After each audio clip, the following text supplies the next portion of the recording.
Causeway of Iztapalapa, August 13th, 1521. The world is ending in mud and blood. Cannon fire, a sound alien and demonic, rips through the humid air, shaking the very foundations of the floating city. Steel rings against obsidian-edged wood, the sharp crack of a Spanish sword shattering a Mexica macahuito. The water in the canals isn't blue. It's a thick, reddish-brown slurry of filth, bodies, and the dreams of an empire. On the narrow stone causeway, Tlaxcalan warriors, screaming in Nahuatl, surge forward, their hatred for their old Mexica masters a palpable force. Above them, from the rooftops of besieged homes, Eagle Warriors, adorned in the feathers of gods, rain down arrows and stones. The air is a toxic cocktail of gunpowder, swamp rot, and burning copal incense. Hernán Cortés, his armor dented and his face a mask of grim determination, bellows orders that are nearly swallowed by the cacophony of slaughter. This isn't a battle. It's the death rattle of a civilization. Hello, my friends. Welcome to the Cosmic Conquerors channel. Before we begin, please subscribe and hit the bell so you don't miss any of our new content. And share this story with friends so it reaches as many people as possible. If you have a story idea, drop it in the comments. Maybe we'll use it in the next video. Let's begin the story.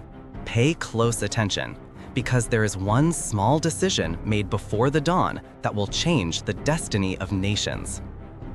Our story begins not here, in the final agony of Tenochtitlan, but 2 years earlier, with a fleet of 11 Spanish ships dropping anchor off the coast of a world they couldn't comprehend. Their leader was Hernán Cortés, a man of minor nobility from a dusty corner of Spain, whose ambition was as vast and unforgiving as the ocean he just crossed. He wasn't just a soldier. He was a lawyer, a politician, and a gambler playing for the highest stakes imaginable. He was also, technically, a mutineer. His expedition was commissioned by the governor of Cuba, Diego Velázquez, for exploration only. But Cortés had other plans. He saw a land of unimaginable wealth and a civilization ripe for the picking.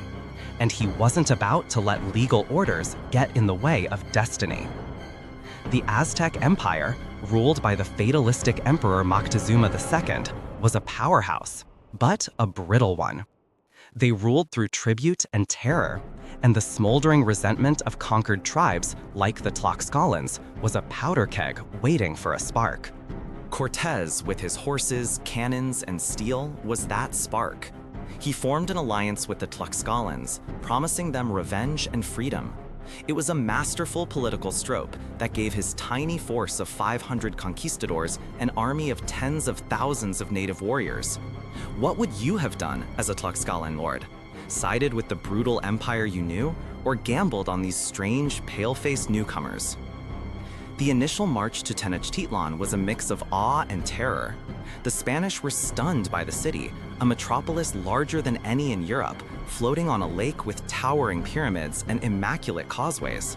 But their welcome was uneasy, and greed soon turned to violence. After a series of bloody clashes and betrayals, the Spanish were violently expelled from the city in an event they would forever call La Noche Triste, the Night of Sorrows, a disastrous retreat where they lost half their men and nearly all their plundered gold. Cortés wept, not for his dead, but for his dream.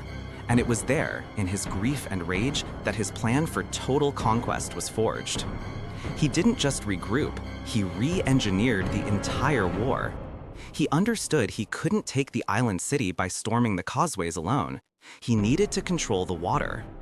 In one of the most incredible logistical feats of the era, Cortés ordered his men to build a fleet of 13 brigantines, small, fast warships armed with cannons. They were built in the mountains of Tlaxcala, then disassembled, carried piece by piece over 50 miles by thousands of native porters, and reassembled on the shores of Lake Texcoco. This was the first turning point. When his fleet launched, the Mexico war canoes, which had once dominated the lake, were systematically smashed to pieces. The city's primary supply lines were severed. The siege began.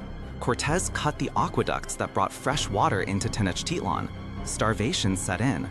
But an even deadlier, silent ally was working for the Spanish: smallpox. The disease, to which the natives had no immunity, had arrived with the Europeans and now swept through the crowded city, killing hundreds of thousands.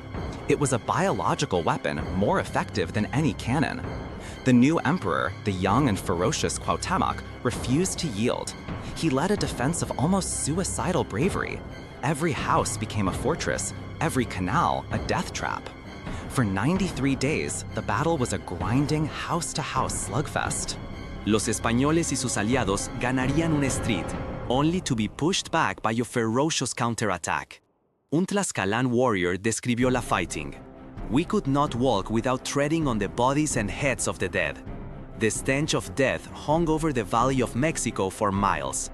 To advance, Cortés made a brutal decision. He ordered his men to destroy the city as they took it. Magnificent temples, palaces, and homes were torn down, stone by stone, to fill the canals, creating solid ground for his cavalry and cannons to advance. He was systematically unmaking the city he had once marveled at. Imagine the sorrow, the sheer psychological toll of having to demolish one of the world's great wonders to conquer it. The final turning point came when Spanish brigantines cornered a large decorated canoe attempting to flee the last pocket of resistance in the Tlatelolco market. Aboard was Emperor Cuauhtémoc.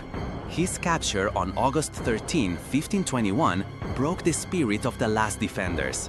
The organized resistance collapsed. And here's the twist we hinted at: the small decision made before the dawn. It happened right at the beginning, when Cortés first landed. Faced with a faction of his men still loyal to Governor Velázquez who wanted to return to Cuba, Cortés made his ultimate gamble. He didn't just inspire his men, he trapped them. He gave a secret order to his most loyal captains to scuttle their own ships, to intentionally sink their only means of escape. When his men awoke, their path home was gone. The act was presented as a show of commitment, but it was a cold, calculated move of treason. He had marooned them all in a hostile land, forcing them to choose between conquering for him or dying. From that moment, this was never an official Spanish expedition. It was Cortés's private war, waged against both the Aztecs and the authority of his own king. As Cortés stood on the highest pyramid, looking down at the smoking, corpse-choked ruins of what once Tenochtitlan, one of his captains, Bernal Díaz, later wrote of the silence that fell, a profound quiet where a bustling city once lived. He wrote, "All the houses and stockades in the lake were full of heads and corpses. It was the same in the streets and courts. We could not walk without treading on the bodies and heads of dead Indians. I have read about the destruction of Jerusalem, but I do not think the mortality was greater there than here. We came here for God and for gold, but we found only a graveyard." We learned that a crown built on the bones of another is the heaviest burden a man can bear. And in the ruins, a Spanish priest begins to chant a Latin hymn, his voice thin and alien against the vast, unnatural silence of the dead city, the first note in a song of a new world, born from the ashes of the old. Who do you think was the true victor on that day? Cortés, who won an empire but lost his soul? Or Cuauhtémoc, who lost everything but his honor? Let me know your thoughts below. And with that, we've reached the end of the story, but stories don't end here. If you liked this one, don't forget to like and subscribe to the channel so you don't miss any new stories. And if something caught your attention, leave it in the comments and let's discuss it together. I'll be waiting for your opinions. See you in the next story. Goodbye!